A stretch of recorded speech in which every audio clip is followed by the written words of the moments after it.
22वें अध्याय की जब लिखने लगी हूँ बात, श्री प्रभु प्रेरणा प्राप्त कर कलम आ गई हाथ। तो मित्रों, आज की इस वीडियो में हम सुनेंगे कार्तिक मास के महात्म का सबसे अ, अनोखा अध्याय जो 22वें अध्याय में वर्णित है।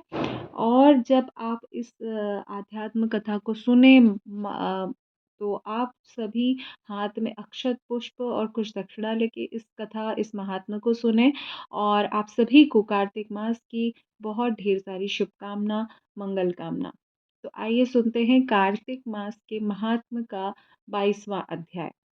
राजा पृथु नारद जी से पूछते हैं, हे देवर्षि, कृपया आप मुझे यह बताइए कि वृंदा को मोहित करके विष्णु जी ने क्या किया और फिर वो कहाँ गए।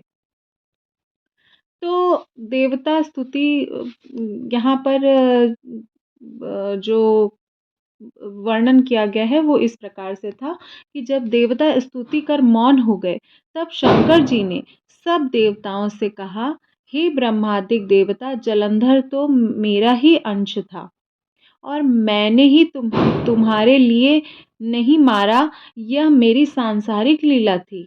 फिर भी आप लोग सत्य कहिए कि इसमें आप सुखी हुए या नहीं हुए।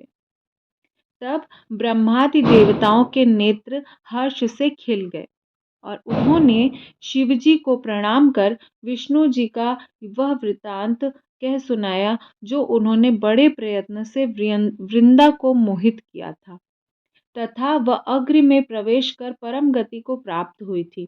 देवताओं ने यह भी कहा कि तभी से वृंदा की सुंदरता पे मोहित हुए विष्णु उनकी चिता की राख लपेटकर इधर उधर घूमते हैं।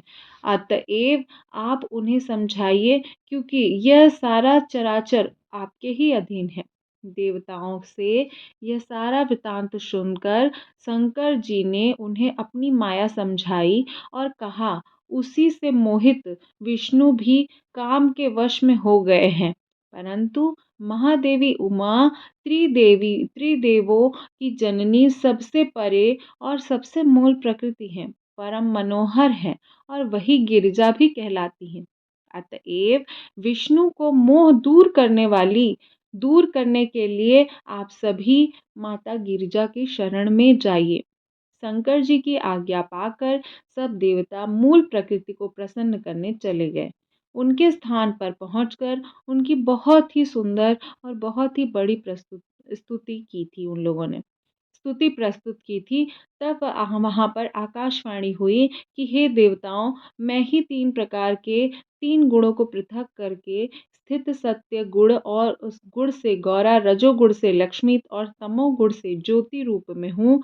अतएव आप लोग मेरी रक्षा के लिए उन देवियों के पास जाओ, तो वे तुम्हारे मनोरथ पूर्ण करेगी। यानी आपको गौरा और माता लक्ष्मी और ज्योति रूप में तीनों देवियों के पास आपको जाना चाहिए। यह सुनकर सभी देवता भगवती के वाक्यों का आदर करते हुए माता गौरी, माता लक्ष्मी और माता सरस्वती के पास सभी देवता चले गए।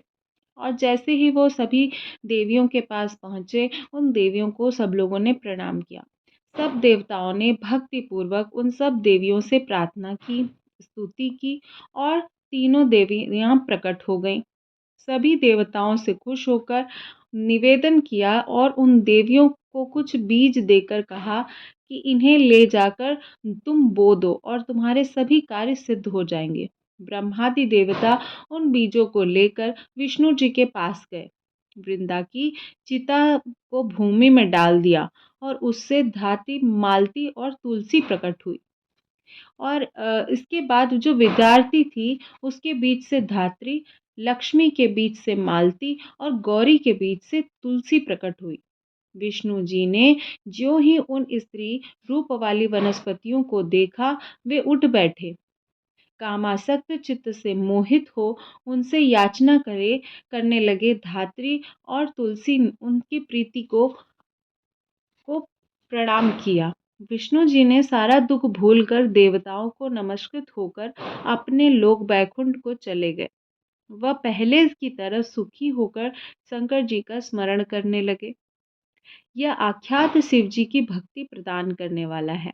तो इस प्रकार थी कार्तिक मास के अध्याय 22वें की कथा। अध्याय 23वें की कथा सुनने के लिए आप इसी प्रकार हमसे जुड़े रहें और चैनल को सब्सक्राइब कर लीजिएगा। वीडियो कहीं पे भी किसी भी रीज़न पे पसंद आए तो लाइक शेयर ज़रूर कीजिएगा। मिलती हूँ इस प्रकार की नेक्स्ट वीडियो में, तब तक के लिए राधे राधे।